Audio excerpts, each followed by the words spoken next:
What's going on, everybody? It's been a minute since Flyer and Ice has had your traditional show format, and today we're going to have a traditional show format.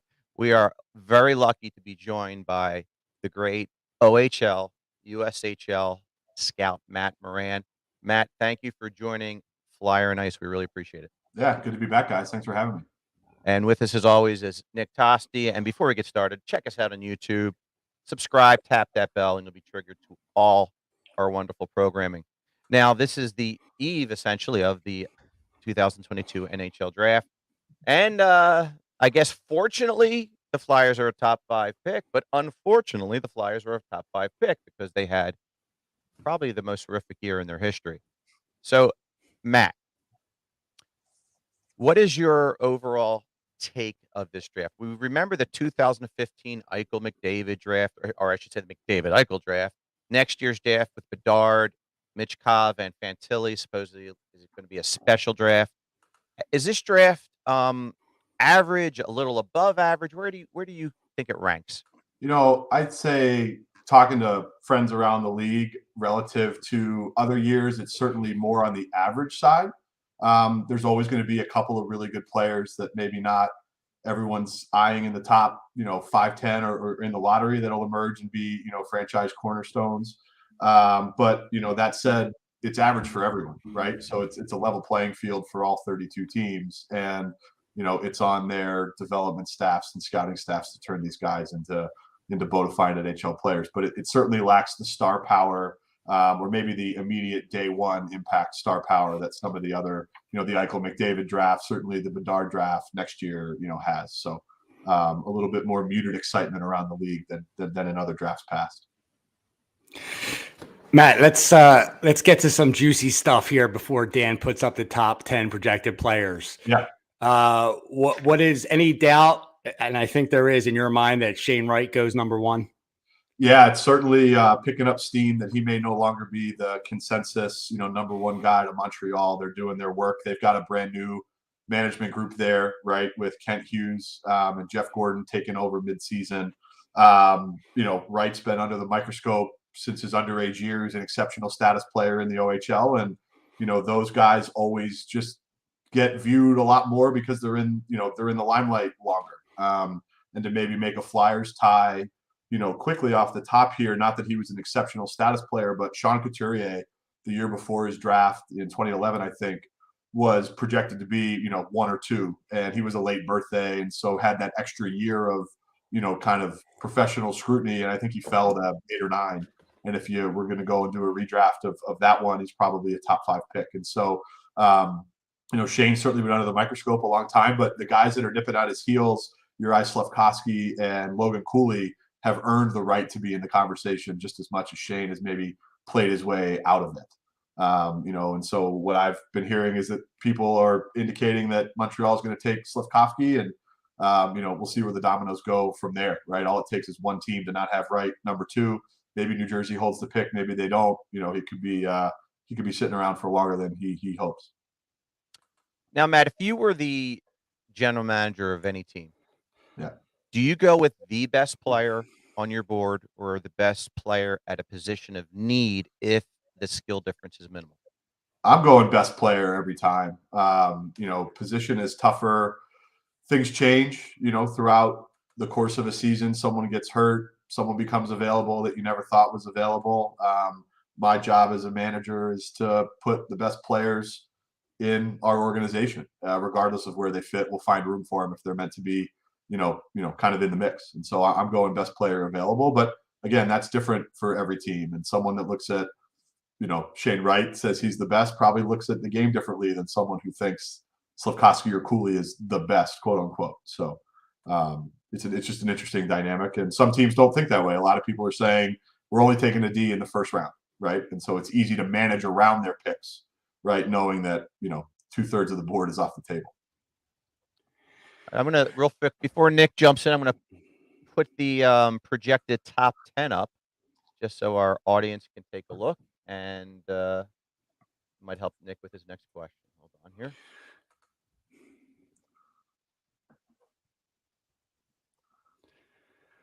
So, Matt, say that Montreal does not take Shane Wright and they go with Slafkovsky. Who do you think would go second in this draft? That's a good question. I think Slafkovsky fits what Montreal wants to do. Maybe better than Wright does. He's a big prototypical. I mean, look how Colorado won the Stanley Cup. A big team that can skate and has skill. Slafkovsky lit it up at the Olympics, played with men all year, had a great world championship. I think for a team that's in total rebuild, he fits now. Shane Wright's a great player, and he's going to play in the league a long time. New Jersey's kind of in a rebuild as well. They've got some real star power there with Jack Hughes and Luke Hughes' brothers coming. Jesper Bratt had 70-something points this year, should have been an all-star, is an amazing player.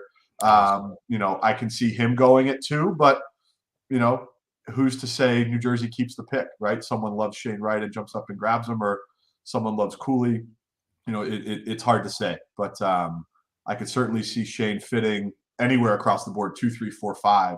I doubt he gets past 4, past Seattle if he's available, but hard to say. Now, my next question, Matt, is it's twofold. Obviously, based on the conversations we've had thus far, it seems as if the top 5 in particular, maybe the top 6, are interchangeable depending on the team. But I want you to talk specifically about the top 2 defensemen in this draft. Yeah. 2 big Euros. There's a lot of interest in both. With full seasons over there, no COVID restrictions, you had full eyes on, kind of all over. David Jiricek, I'm probably butchering that name. I mean, how many 6'4" big right-hand shot defensemen that can move like he can become available to you, right? And I've heard from guys that are at teams in the middle of the stack that they would be willing to give up a lot to move up to be in a position to take a player of his caliber. I don't know who has his CHL rights, if he even has them, but I think he can play in the NHL next year, probably. He's kind of like an Alex Pietrangelo type player, carries the mail, can kind of do it all, defends. He's an impact, kind of right away guy. He's got a lot of skill for someone that size, and any team's thrilled to add a player of that caliber plus right-handed shot. It's a home run, and I think you've got him here at 5. I think if he's there in Phillies, he's a guy that the Flyers take a swing on. People are pumped. People are pumped for sure. Nemec is also a right shot, a little bit smaller, probably a little bit more well-rounded game. He's got a really high hockey IQ, solid defensively, good skill, just reliable. I don't think he has the dynamic element that Jiricek has. But someone's going to be happy to grab him as well. I'd say Jiricek has a higher ceiling. Nemec's maybe a little bit more safe. Matt, on this graphic here, we have Cutter Gauthier going at 6. Yeah. Do you see that possibly? How do you see shaking up this top 6 and bringing him in, and who would you drop out? Yeah, I would, if I'm Philly and he's there, I'm really interested. He's a guy that a lot of teams are doing the work on right now to see if he can play center in the NHL. He played wing most of the year. He's a big kid, really tough, big, strong, sturdy player. Kind of has the already ready NHL body. He would certainly add an element that Philly desperately lacks today. It's going to be a tough call, and it goes back to Dan's original question on positioning, right? Do you take the best player available, or are you taking the best player at a position of need? I would say, and I think you guys would agree, that Flyers need everything to kind of get out of where they are, and they have to get this pick right. I don't think it's a secret that they've drafted pretty poorly overall, in the last little while, outside of some of their, impact first rounders. But, I could see him moving into the 5, probably in the place of Nemec. Right.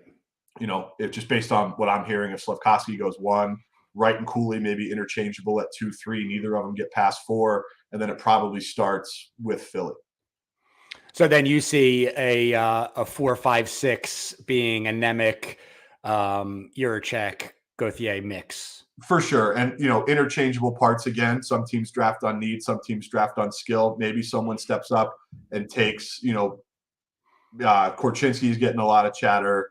I doubt he's a top 5 or 6 guy, but people are, kind of doing diligence there. But I think that 4, 5, and 6 goes in some order there. Damn, real quick.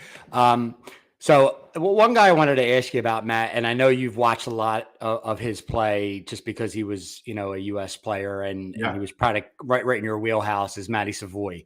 And where has he come and gone from to get to the point where he's actually projected as a top 10 player? Yeah, he was he put on a show here at the World Selects, which is kind of like the premier coming out party for the elite young players at the U15 age group across the world. It's a great tournament here in the Philly, New Jersey area. And he came as an underage with a Western Canadian team and just lit the tournament on fire. Him and Shane Wright went toe to toe. For the entire week. It was awesome. And if you had asked me 3 or 4 years ago, whenever it was, who would be higher now, I probably would have put my chips behind Savoie. At the time, a much more dynamic skater, tons of skill, straight line speed. But he's tiny relative, right? He's under 6 feet. He doesn't fit the prototypical, kind of emerging rough and tumble, but big skilled NHL top 6, top 3 forward. But he's going to make a team really happy. He can play center. He can play the wing. Has had a great Western League career, really quiet, kind of under the radar, as under the radar as you can be, being projected as a lottery pick. Someone's going to be thrilled to draft this guy. He's come a long way. His game continues to evolve. I think he's got a ton of skill and certainly fits. He probably needs a year or 2 longer to really be ready to play the role that he's capable of. But he's a stud. Now, real fast before our next question, I want to acknowledge our comment by Ryan. Ryan, thanks for checking in. He says the Flyers have to just draft with skating in mind. I'm going to summarize his long comment. Skating and aggression, playing with aggressive style of play. That has been, like you said, the Flyers draft have been horrible. I mean, I'm not saying Isaac Ratcliffe isn't a future Flyer, but the Stromes and Ratcliffes of the world came in as question mark with their skating. Even some of their, it seems like every top 3 pick they have, it's like question mark with their skating comes up. Even going back to like a Tyson Forster, who was a first rounder a couple of years ago, great player out of Barrie, big kid, but he's not a burner. And if you watch, as much as we watch of that team, and then you see how they lose games and who they lose to and what those teams go on to do, their biggest glaring weakness, in my opinion, is their team speed or lack of team speed. Agreed. They have big, skilled players. They do have some skilled guys who can move it. Farabee can skate pretty well. TK can skate. Scott Lawton's an elite skater. They don't have much in terms of guys that can really push the pace outside of that group or in the prospect base. And so they need to get faster. They know that. They need to get more skilled. They've certainly drafted a type for a long period of time. I don't think anyone was excited about Nolan Patrick skating when they took him at 2nd overall, but you saw a big, heavy center that can play up and down the lineup. And it's unfortunate what's happened to him with his concussion history, moving on to Vegas and not playing much this year, but they've got to nail this pick. And there has been some chatter out there that, they're looking to address, this skill and speed gap through a trade that would maybe cost them 5th overall. And I think everyone is seeing the rumors around someone like Alex DeBrincat, who can certainly come in and fill a need right away. And everyone's saying, well, is he worth, with only 2 more years of team control, is he worth the 5th overall pick who's 18 and is under your control for a long time? And, my answer would be yes. This is Chuck Fletcher's probably last kick at the can, right? You've got a new coaching staff with John Tortorella that I'm sure we'll get into in a little bit. But, Chuck Fletcher's been a GM in this league for a really long time, and there's a lot of young, emerging front office talent. I think you're going to see less and less recycled GMs go through the league, and he's hitching his wagon to a proven coach who gets a lot out of players, and this may be his last chance to be a GM ever if he doesn't get it right here. And so, you've got to do the right thing by the organization. But if I'm in his shoes, I'm trading for a guy that can help us win and make the playoffs now versus hoping Gauthier goes to college or whoever they take is 1 or 2 years out and keeps developing. Well, you just checked off one of the questions on our list, so that one's done. One of them was your thoughts. No, it's okay. One of them was going to be your thoughts on trading a number 5 in a package for Alex DeBrincat. So I think it makes a ton of sense. And I know they've had conversations elsewhere for guys that maybe have a little bit more term on their deal. That team control is really important to them. Their cap situation's not the most desirable. I think everybody was really not excited to see Claude Giroux go, but excited for that relief coming off without maybe realizing that Couturier and Farabee's extensions kick in this year and eat up every dollar of that space for the most part. So, they're really not dealing with an extra $8 million to go get a player. They've got to make real significant changes to add guys to the mix. 5+ is certainly a start. But you've got to find someone on a team-friendly deal that can come in and play right away. And that's the thing with we'll get to down the road. Some of the free agent pipe dreams you see out there, it's like, how can you afford these guys, people? So right. We'll talk about that in a little bit. Yeah. What I'd like to do, if you don't mind, see, this isn't necessarily my draft board. I just want to give credit where credit's due. It's mynhldraft.com. Okay. I pulled up a few mocks, and this one I liked a lot. So this is mynhldraft.com's top 10. Before you give us your top 10, how you see it, if you were doing the mock, give me your thoughts real fast. One of my favorite players in this draft that prior to all the mocks coming out that I really wanted the Flyers to target, and I realize now it's probably he's probably a little bit of a risk, is Joachim Kemmel. I'm a huge fan of his. I think he's very crafty, very great hands, great speed. Size is his only issue. Talk to me about Joachim Kemmel before you give us your draft board. Yeah, I mean, he can really move. He can play in the top part of your lineup for sure. Probably needs a little bit of time just to physically develop. But I mean, he played for Finland's U18 team as a 16-year-old. Right wingers are hard to find. Good ones are hard to find. He's a great passer, but he can really shoot the puck. I think Flyers fans would probably agree that the lack of a real trigger man is beyond frustration. Watching them zip it around on the power play, no one really wants to be the guy to pull the trigger. And hit one of his best assets that he brings to the table is his shot. And it's not only his shot, but his willingness to kind of take it from anywhere. And so he certainly fills a lot of gaps. He'd be a nice injection of skill.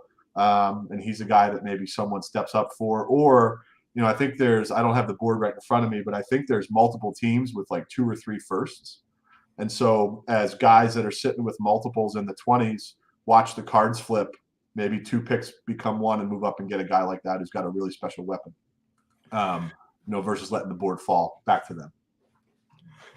Matt, we've done a couple of prospect shows where we've been high on some of the guys in the system.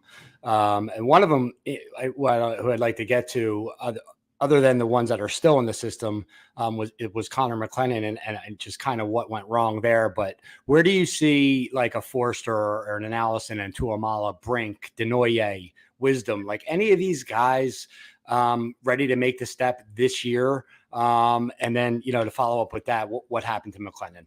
Yeah, Denoyer had a great year.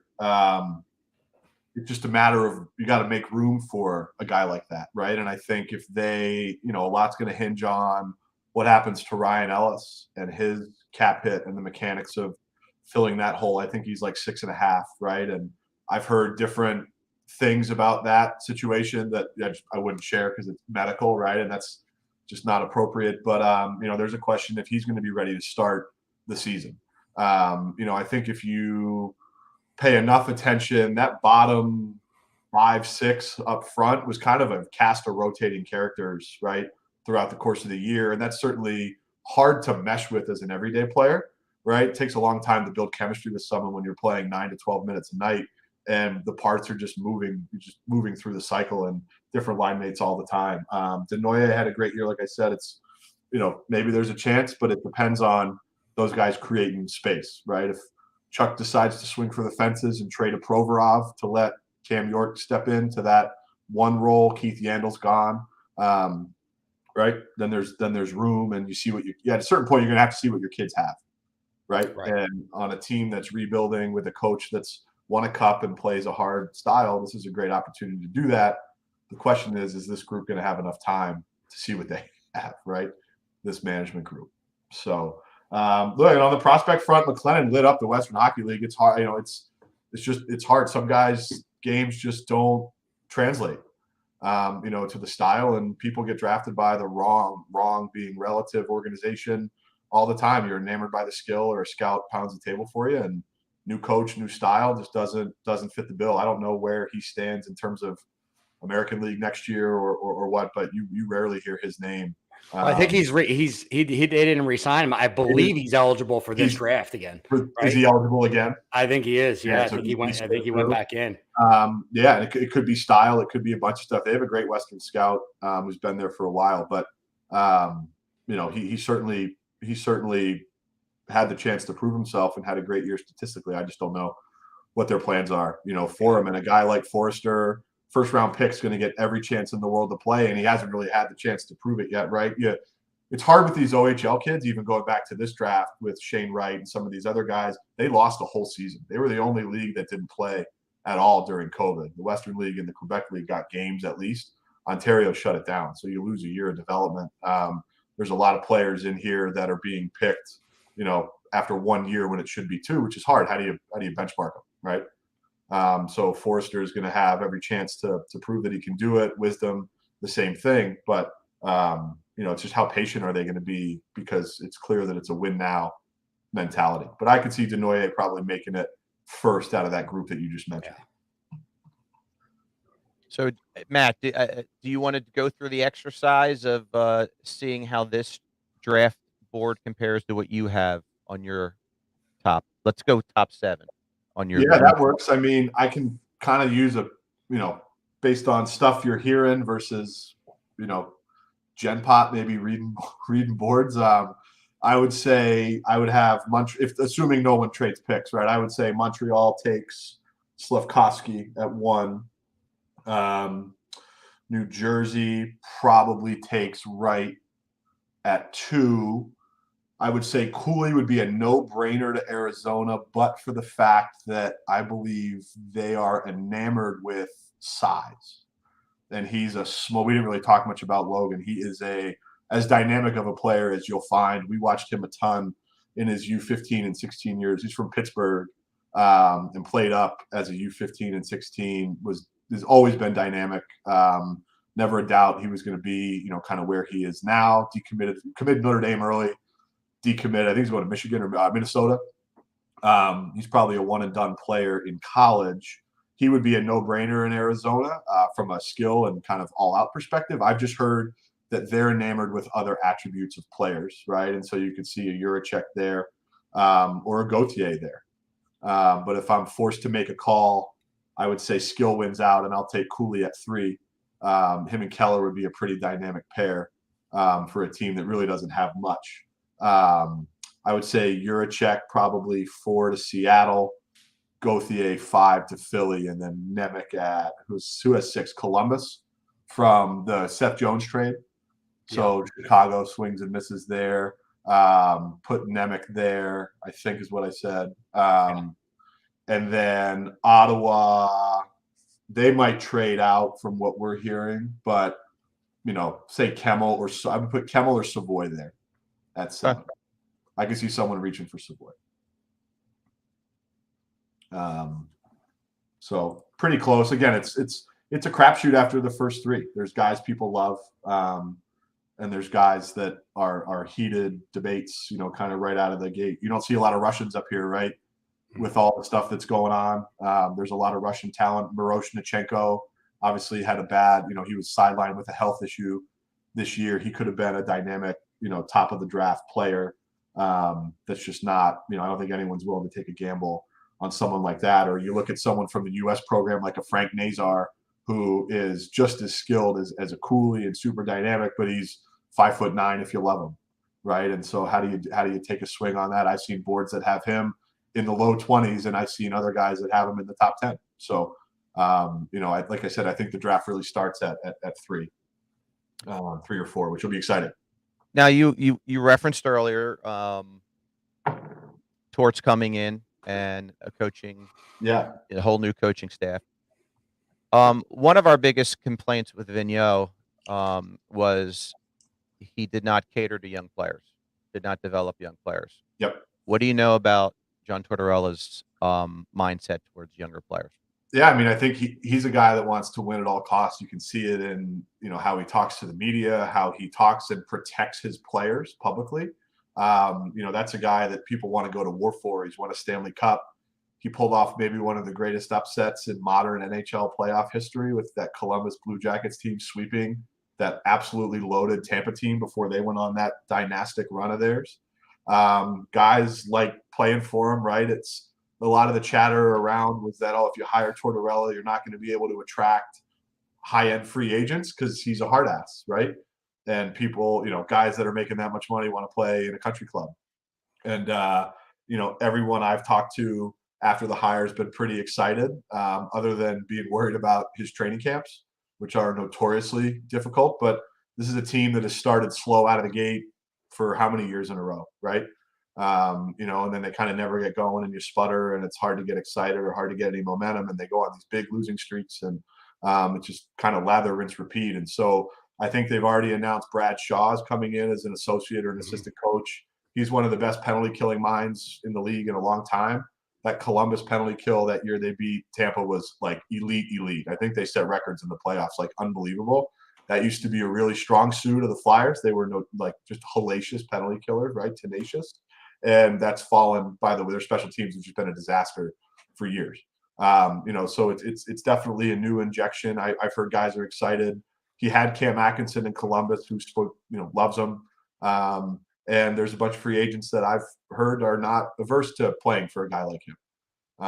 It's easy to go out and hire a Barry Trotz, or if you can get him, or one of these guys. Torts is a tougher sell to a fan base that's dying for a winner.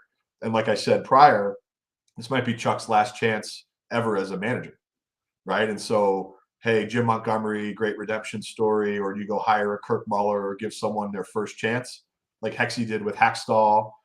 Chuck doesn't have that luxury. So he's kind of hitching his career on a proven winner, in Tortorella, and he's going to demand a lot of his players and he's going to hold them accountable. I don't know if AV was the best at holding guys accountable for mailing it in. And you saw a lot of mail-ins, when stuff was bad here for a long time. And that's certainly going to change. Well, Matt, on behalf of Nick, we really appreciate you joining us. This is it was needed. We have the draft tomorrow, and as soon as it's over, we are going to replay the show and see how accurate we all were. Well, ladies and gentlemen, make sure you tune in on Friday. I got Pete Judge coming on for to help us with the recap. Yeah, Pete Judge records, nice. Well, take it easy on baby. He's the best. Take it easy on my mock draft, and hopefully everyone's excited and the Flyers are able to get a good player. I think it's going to be an exciting first round. I think there's a ton of free agent activity out there. You might see some guys get their rights traded for high picks, or medium level picks to make an impact right away. And there's a lot of teams with multiples that would want to move up. And like you said before, this isn't the best draft of all time, so there's a lot of chunkiness in that middle part of the first round, and all it takes is one team to fall in love, right? So I think we're in for a fast and furious Thursday evening. Real fast though, I did forget this one question. No problem. Aside from the Russians, who you just mentioned, that with the whole climate, that could be an issue. But are there any sleepers that you see that we haven't really discussed that could really make an impact in this draft? Like sleeper first rounders, or guys like way late? Combination, like a late first round pick, like the Matthew Barzell of this draft. Yeah, there's a guy out in Winnipeg in the Western League, Connor Geeky is his name, who's one of the more divisive, in a good way, divisive players in this draft. There's people that have him super high 10-ish area. He's huge. He's like 6'4", 2 bills, big left shot. Not sure what his ceiling is, but he's got all the elements, the intangibles of, again, the modern day NHL player. Great hands, decent skill, can play for a long time. Some people don't have him in the first round, and other guys have him, decently high, up in one. So he could be a steal in the right spot. There's a couple, later round guys that people will take flyers on. There's a local kid here, Kenny Connors, who's going to UMass next year. He played out in the USHL this season, who plays really, really hard. He kind of reminds me of Owen McLaughlin, who the Flyers took in the 7th round last year, who's going to North Dakota next year, who's going to be really have a chance to play. Kenny's an awesome player. There's a kid in Sudbury who played on the same Pittsburgh team as Logan Cooley named Evan Conian, who played in the OHL this year as a rookie for Sudbury, had 50-something points in like 60 games. You don't hear his name much, but he's going to score $1 million in the OHL, and someone's going to take a chance on him. And in a draft like this, super late, why not? But he's a guy that's getting some attention for sure. And then there's a great player who's Chicago Steel property, Zam Plant, that guys are super high on. He's probably a mid-round pick, and where's he from, Matt? Where's he Minnesota. Playing? Okay. Zam's from Minnesota. I think he's going to either Minnesota or North Dakota, I think. Where did he play his club hockey, or was he just a high school kid? In Chicago in the USHL. Oh, okay. But you said going to Steel. He's going to be playing. Yeah. He's at the Steel now, I believe. Okay. Or split with the Steel, and so he's a name to keep an eye on too. Small player, but like off the charts dynamic, right? And so it's funny, you see the 5 years ago, hey, size doesn't matter anymore. It's all about speed and skill, right? And then you watch Washington win the cup in 2018 with the biggest, meanest team out there, but a ton of skill and speed too. And then Tampa does what they do, and that Colorado team this year was something else, right? I mean, they were so bad for so long, and I think that that's another, great component of where the Flyers are, is like you can't build a winner overnight organically. And if you look at the roster that Colorado won the Stanley Cup with, their drafting record outside of the first round is horrendous. They did not have a homegrown draft pick on that cup-winning team outside of round 1, right? Mm-hmm. So you got to pick high. I mean, they had McKinnon first overall. Byram was 4th. Newhook was 12th or 16th. Cale Makar at 4, who's a generational player.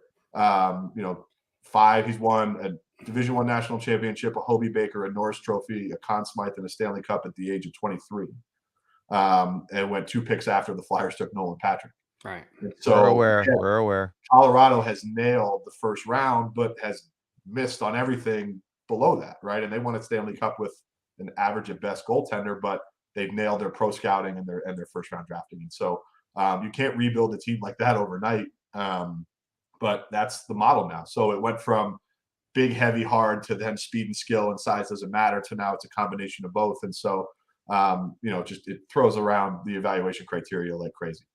So real fast. And again, we were supposed to end the show, but I don't care. Nothing going.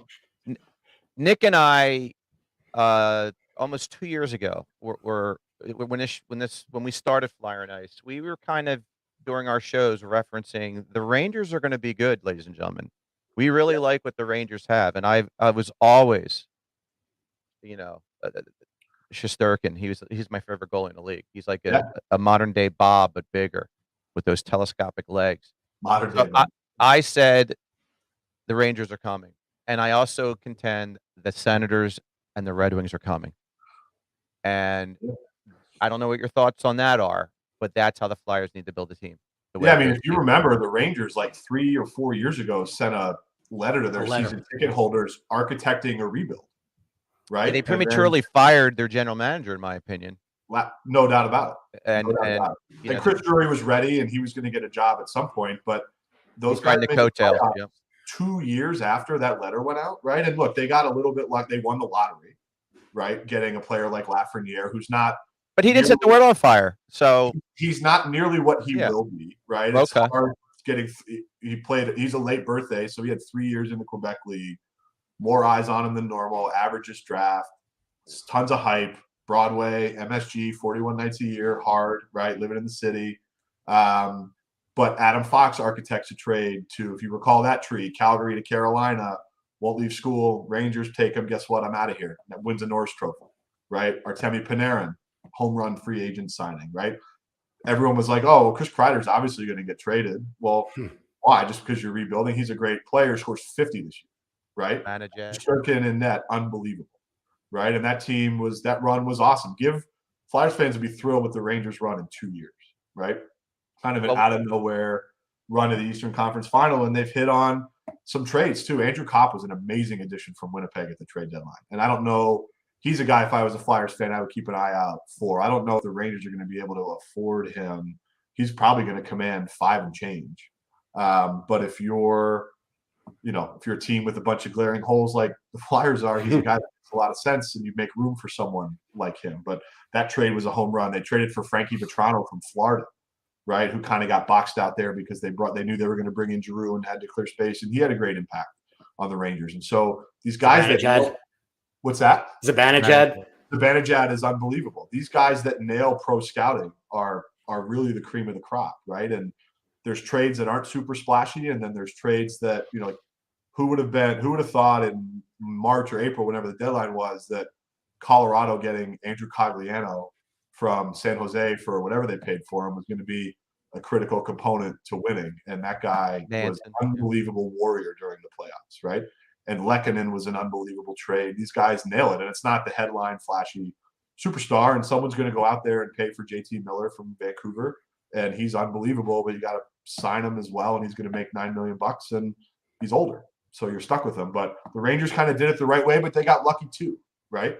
And they nailed on some draft picks, and they missed on a couple. But Keandre Miller being on your second pair as a first-round superstar athlete is unbelievable. And he's a superstar player, but he's a big, heavy guy that can grind. He plays a ton, right? He's harder to play against. And find me him. What's his equivalent on the Flyers? Wasn't he? Tell me if I'm wrong, Matt. We did a draft redo. It was one of our favorite shows Nick and I did. And wasn't Keandre Miller taken after Jay O'Brien? Keandre Miller was taken after Jay O'Brien. Yeah, so that killed me when I believe Keandre Miller was like the 5th defenseman taken in that draft too. I had Dahlin to Buffalo, Quinn Hughes, Boquist, Evan Bouchard, Noah Dobson, Ty Smith.